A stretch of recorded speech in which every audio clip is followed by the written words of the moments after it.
साल 1986, कोलकाता का एक पुराना हवेली नुमा मकान। शर्मा परिवार उस घर में 3 पीढ़ियों से रह रहा था, लेकिन उस हवेली में एक कमरा ऐसा था जो कभी नहीं खुला। परिवार ने बच्चों को सख्त मना कर रखा था, उस कमरे के पास भी मत जाना। समय बीतता गया। 2008 में शर्मा परिवार के सबसे बुजुर्ग सदस्य दादाजी का निधन हुआ। उनके जाने के कुछ दिन बाद अचानक उस बंद कमरे से एक तेज गंध आने लगी।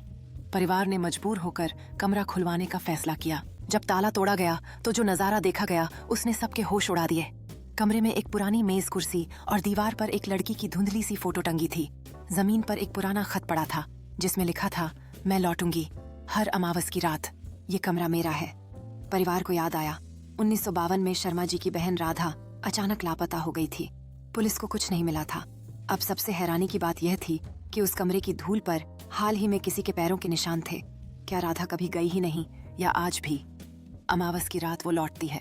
जैसे ही परिवार ने तस्वीरों को देखा, उन्हें एहसास हुआ कि राधा की तस्वीर में एक अजीब सी चमक थी। पहले तो सबने इसे अनदेखा कर दिया, मगर अब ये सब कुछ बदल चुका था। उस कमरे की सन्नाटे में एक अजीब सी खामोशी थी। हर कोई आशंकित था, क्या राधा सच में वापस आ गई है? उनकी धड़कनें तेज हो गईं, जब अचानक एक ठंडी हवा कमरे में से गुजरी, जैसे कोई दरवाजे पर दस्तक दे रहा हो।